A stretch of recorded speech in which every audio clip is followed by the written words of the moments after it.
Morning. It is a pretty cold day here actually in the UK. It's like a -3, -4 kind of day. It's going to be -5, 7 later on tonight.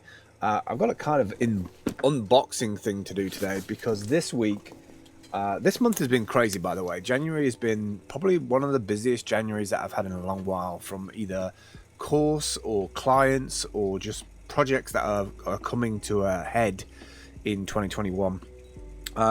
This week I've got a bunch of writing to do, and I've got a bunch of R&D to do. I've got to look up some stuff. I've got to learn some stuff. I've got to look into a API to see what it's capable of doing. I'm pretty sure it can do stuff like dynamically pull back assets and create groups and make playlists. So it's gonna open up a whole bunch of stuff from just the manual kind of things that I want it to do. This is not my kit that I'm getting for next month, which I'm super excited about, and like January is just literally like a week away. I'm not quite sure when in February that is going to be actually, but that's not the main hardware update that I'm getting. This is actually just a box of hardware for R&D purposes, but I'm probably going to either keep the stuff afterwards or use it in the actual project. There's a lot of reasons why I'm testing some of this stuff out now, is because the actual project is going to need probably about 6 or 7 of these things to actually really properly do. And one of these things is also just for me to play with and see if it's different from a power perspective in terms of horsepower, but also from a heatsink perspective because it's done differently. I'm kind of excited for this one because it's a whole pack all in one, and it's the Raspberry Pi 400. So it's the keyboard. So it's a Raspberry Pi inside like a keyboard, ready to go keyboard. It's got a mouse with it, and you literally, all you have to do is plug in the power and then the HDMI out, and you basically have a desktop machine. And the thing is with this, it's not super fast, but it's ARM tech. So it's using an ARM processor, so very low power, very little heat. The cool thing about this is because it's spread out as a keyboard, they've changed the way that the board works. So instead of it being like a small Raspberry Pi 4 like this big being inside there, they've created a whole PCB board, and because of the length of it, that effectively acts as a heatsink, which is kind of cool. And this goes a little bit faster as well, the 400. I'm keen to use this as a main machine for social stuff, so Discord and typing, and maybe some little virtual containers to play around with to virtualize some things. But I'm really excited to play with this thing. So that's one thing that I'll be doing this week, is setting that up. Also bought the Raspberry Pi 4 8 gig, mainly because I want to see what this performs like on the project that we're going to do, going for the absolute full spec rather than the low end spec.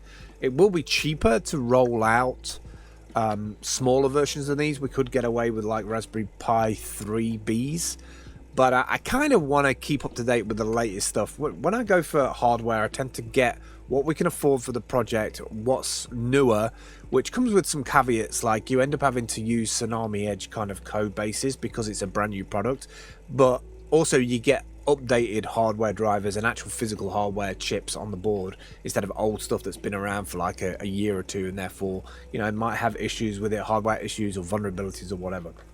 So gonna play with that. They also got, I got a battery. I know this sounds crazy, but I think this is the wrong size. Oh no, it's not. I think it's the right size. Also picked this up because it was on for sale. These are 18650s. These are kind of like what were in the first version of Teslas, I think, and then Tesla got their own ones. I'm not sure what the new ones are called, like 8450s or something, I don't know.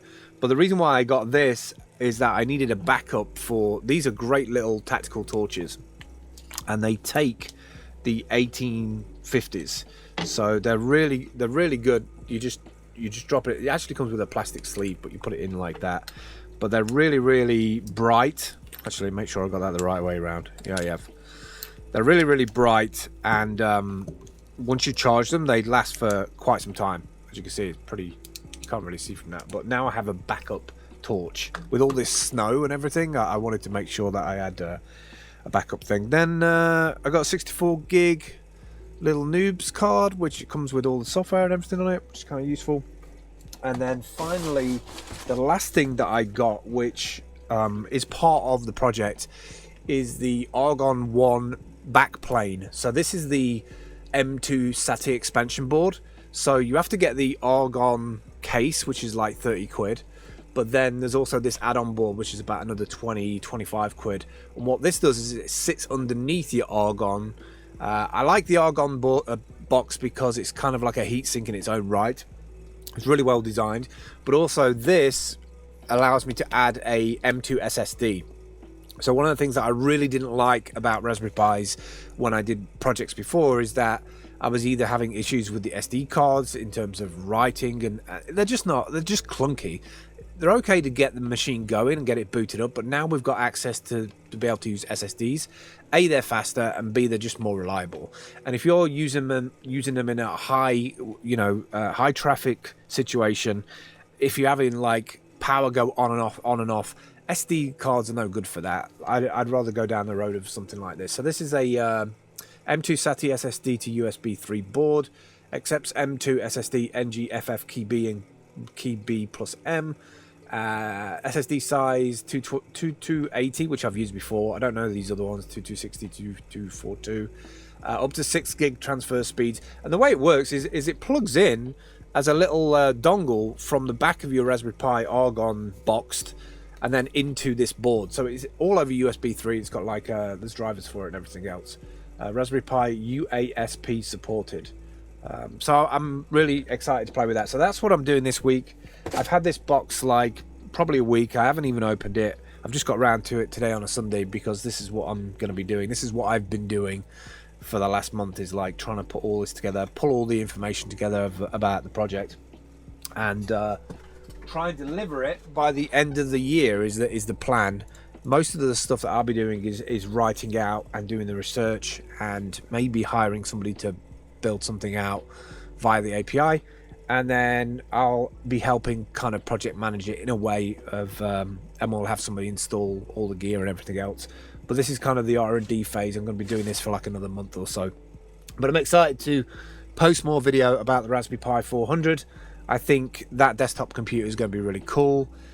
I've got a spare additional screen. I just like the idea of having all of my voice comms and video comms and like Discord and browser stuff, and just have all that on a separate machine.